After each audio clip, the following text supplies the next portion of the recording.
2016, 18-year-old Dylan Parker was attending a party in his hometown of Osborne, Idaho. Towards the end of the night, Dylan decided he wanted to leave the party, but it was snowing and cold outside, so he called his mom and he asked her if she would come pick him up at the gas station just down the road from the house he was at. His mother would say it was obvious Dylan had been drinking because he was slurring his words, but at the time, even though she was upset about it because he was underage, she thought, you know what, it's cold, it's snowing, I just want to get my kid home safe and we'll deal with this tomorrow. So she agreed to pick him up. She hopped in the car and began driving to this gas station, and as she's driving, she gets another call from her son. This time, he sounds totally panicked and scared, and he's asking his mom, where are you? Where are you, Mom? And she's telling him, I'm going to be there in a minute. I'm just down the road. Calm down. I'll be there in a minute.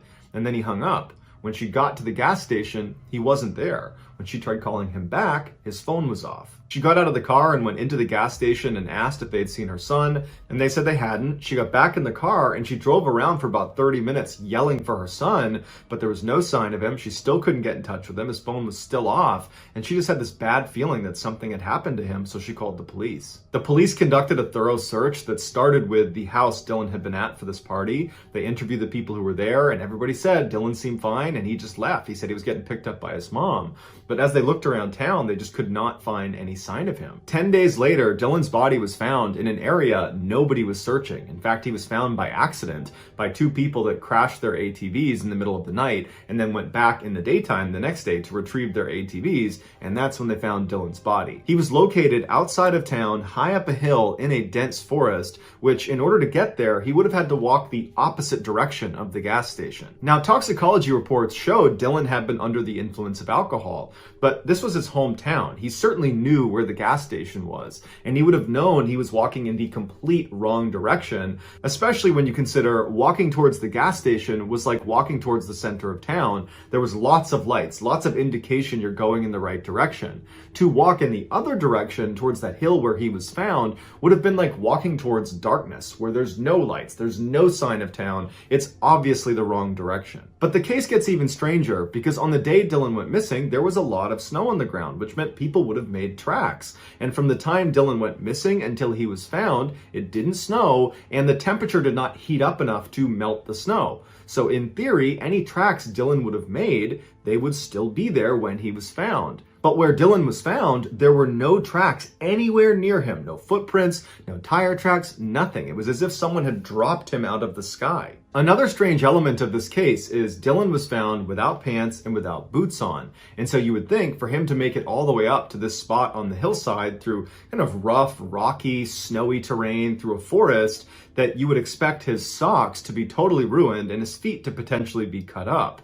But his socks were clean and his feet were uninjured. This led investigators to believe Dylan must have somehow made his way to that spot on the hillside in that forest without leaving any tracks, and then once he was there, he removed his pants and his boots. Except dozens of police officers and sniffer dogs were never able to find those pants and boots, despite the fact they should, in theory, be in that immediate area where he took them off. While he determined Dylan's cause of death to be hypothermia, the deputy coroner, David Roos, was convinced there was something off about this case. After local authorities came out and said Dylan's death was an accident, David became very vocal in the media saying he disagreed and he thought Dylan had been attacked. But the county never reinvestigated Dylan's case, and in fact, they went on to fire David Roos, the coroner, saying he was no longer qualified to do the job.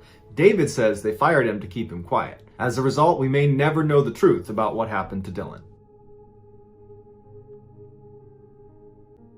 Dustin Self was born and raised in Piedmont, Oklahoma, which is a small community just northwest of Oklahoma City. Growing up, Dustin had always been kind of a mediocre performer with so-so grades, didn't take things too seriously, but in his senior year, he discovered weightlifting, and it seemed to give his life a much-needed sense of purpose, and it really kind of helped him organize all aspects of his life. So by the time he was graduating, he was not only in great physical shape, he had also managed to raise all of his grades up significantly, and he seemed to be on a path to success. But interestingly, after high school, he didn't pursue higher education, he didn't go get a job, he didn't try to spend more time with friends and family. Instead, he decided he wanted to go live in the wild. His family believed this was due to his obsession with the Hollywood film Into the Wild, which is about the true story of Christopher McCandless, who gives up a promising career to go live off in the wilds of Alaska. Christopher would ultimately die in the wilds of Alaska after eating a poisonous plant, or some say he died from starvation. So about a year after Dustin's high school graduation, he was 19 years old, it was March of 2013, and he finally felt like he was ready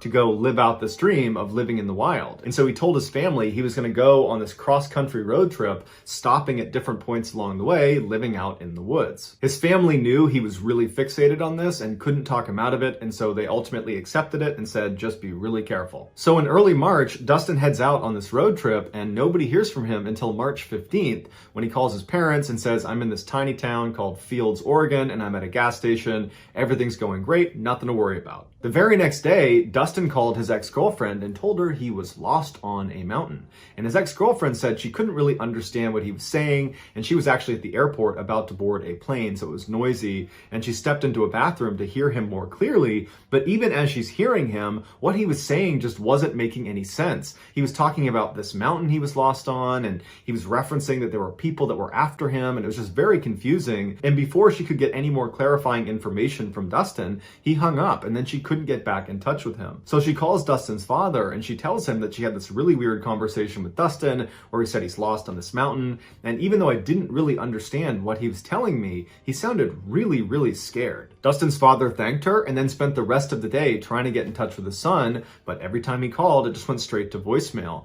The next day, when he still hadn't heard from his son, he called the police. The police did not have a great idea of where to start looking for him because Dustin did not specify to his ex-girlfriend what mountain he was actually lost on. All they had was his last known location, which was that gas station in Fields, Oregon. So they went to that gas station and he wasn't there, and they asked the people that worked there if they remembered Dustin, and they didn't, and no one knew anything about him. And so after that, they just had to wait for more leads to come in because they couldn't just, search all the mountains in Oregon for Dustin. They would never find him. A month later, after no one's heard from Dustin, a ranch hand who was living in a very rural section of Oregon, not far from the gas station in Fields, Oregon, discovered Dustin's truck parked precariously on the edge of this road inside of a canyon. It was abandoned, but inside were Dustin's GPS, some food, and some energy drinks. His backpack that contained his sleeping bag and his tent were missing. There was a comprehensive search done around where the truck had been found, but after a couple of days, nothing had been found and the search was terminated. The area around where Dustin's truck was found was very hilly and rocky, but there weren't that many trees, which meant if you were standing on one of the different mountains in the area, you'd be able to very easily look out and actually see a road. And so the searchers were thinking to themselves, how could this guy have gotten lost on any of these mountains? Because all he'd have to do is look over there and there's a road, and therefore there's help. 6 months later, a hunter was up in those mountains near where Dustin's truck was found, and he was actually moving through one of these small sections of aspen trees. And as he was walking through, he thought he saw a deer, and he was kind of stalking through these trees, and he gets to an opening where he looks down and he stops, because underneath the bush is an obviously dead man not wearing any clothes, who's on his hands and knees, and it looks like his head is stuck in the ground. When the hunter walks over to get a better look, it looks like this guy must have pushed his head into a hole in the ground before he succumbed to whatever killed him. The hunter leaves and tells police. Police show up, they search the area, and they find a jacket nearby, inside of which is a wallet that contains Dustin's ID cards, as well as Dustin's car keys. The body was Dustin's. Dustin was located 9 miles away from where his truck had been parked on that road, and nowhere in the area did they find a campsite. They actually never found his backpack that contained the tent or the sleeping bag, so they think he never set up camp, but they don't know where his supplies went. After Dustin's family found out what happened to him, his father would say, I just don't understand why he didn't seek shelter in his vehicle. It was parked on the road, he wasn't that far away. Heck, he could have run those 9 miles. He was in great physical shape, and in theory, he would have known where he parked it, or if he didn't, he could have just walked to the edge of the mountain and looked out and seen the road it was parked on. So the family just couldn't understand his decision making. Investigators would say there was no indication vacation, Dustin was trying to hurt himself and foul play was ruled out. So what was it that caused Dustin to abandon his car and walk 9 miles uphill and ditch his clothes and ditch his backpack that contained his tent and his sleeping bag and then stick his head in a hole until he died? The only thing that could be determined was that Dustin probably died of hypothermia, but because of the state his body was in from decomposition, the coroner said we don't know for sure. So like all the other missing 411 cases, we're left with lots of questions and not a lot of answers. In 2010, Jan Maccabee was living with her husband Bruce in a town called Lima, Ohio, which is approximately 80 miles southwest of Lake Erie. While Jan had built a successful career as a booking agent for musicians, bands, and entertainers, her real passion was deer hunting. So on September 29th of that year, right after deer hunting season had opened in Ohio, Jan decided to go out on a hunt. That morning had been cold and damp and gray, but by that afternoon, when Jan was getting ready to go, the temperatures had risen and the sun had come out. Jan's preferred method of hunting was to sit and watch from a tree stand, which is a ladder that you put in the woods that sits about 15 feet high. She would sit up there with her bow and arrow and wait to take a shot when a deer came by. Around 5 p.m. that day, she told Bruce she was leaving and she made it to her tree stand by about 5:30. The forest she was going to be hunting in was one she was very familiar with, and it was not very remote. There were a couple houses just outside the woods, there were some agricultural areas, and her nephew actually went to high school just a mile north of these woods. But from the tree stand where she was sitting, all she could see around her was trees. Shortly after Jan sat down, she started texting with one of her friends on her BlackBerry, and periodically she'd poke her head up and look for deer. There weren't any, and then she'd go back to texting. The whole time this is happening, Jan can hear birds and crickets and squirrels and all the sounds of the forest all around her. A little after 6 p.m., her texting conversation with her friend reached a natural conclusion, and so she went back to just kind of sitting in the tree stand looking around. By about 6:20 p.m., she still hadn't seen any deer, and she was starting to get bored, so she decided she would take a selfie. She picked up her BlackBerry, she took the selfie, and as soon as she was done, she became aware that the forest had suddenly gone completely quiet. No more squirrels, no more birds, no more crickets, just complete silence. And she knew as a hunter, the only time this happened was when a large predator was in the area and all the other animals went quiet. But Jan would later say there was just something different about this silence. It was so sudden and so complete that it scared her. And she wound up sending another text message to that friend she'd been texting earlier that said, "The woods just went completely silent. Very odd." As soon as Jan hit send on that text message and lowered her phone, she immediately became aware of something about 20 feet away in the tree that was right across from her. And she said it was the most unusual and terrifying thing she had ever seen. Moving left to right through the branches was this thing that she described as like a visual distortion. She said it was like looking across pavement on a really hot day and seeing that mirage, except this one looked like it was alive, like it had mass, like it was a see-through person that had been wrapped in Saran Wrap. And so Jan thinks it's a floater in her eyes, and so she rubs her eyes, and when she looks up, this thing has now moved down a branch closer to her and has stopped, like it's perched on the branch, staring at her, and Jan's horrified, but she knows she wants to document it, so she grabs her phone and she raises it up and she takes a picture on her BlackBerry right as this thing kind of disappears behind the tree and vanishes. Just seconds after this thing disappeared, all the sounds in the forest came back. The birds, the squirrels, the crickets, it was all back to normal, but Jan was really shaken up because she just could not make sense of what she just saw. So she just continued to stare in the general direction of where this thing was for several minutes until finally she felt like it was safe again, at which point she brought her phone up to look at the picture she had taken. When she looked at it, it looked like a blurry mess, and so she thought, oh, I blew it, I put my hand over it, or my hair got in the way of it, or something. But at the same time, she's thinking to herself, but my hair didn't get in the way of it, and I very clearly held it out in front of me and know that I was looking at my phone when I took it, and I had a clear shot of this thing, so I don't really understand how this photo got so messed up. But after looking at the picture for a little while, she started to kind of laugh at herself, the idea that she'd just seen a Saran Wrap person running through the treetops. She just felt like that didn't happen. It must have been in my head, and as for this picture, I probably just blocked the lens, and that's it. That night, when Jan got back to her house, she did not tell her husband Bruce about what what happened to her in the tree stand because, again, she's telling herself it was all in her head. They have dinner, they clean up, they sit down in the living room, and they're both on their phones, and they're just kind of scrolling through the internet and their emails. And at some point, Bruce reacts to something he's reading. He makes a sound. And Jan hears him and says, oh, what are you looking at? And he said, I just got a really interesting email from our nephew, the one that goes to school down the road.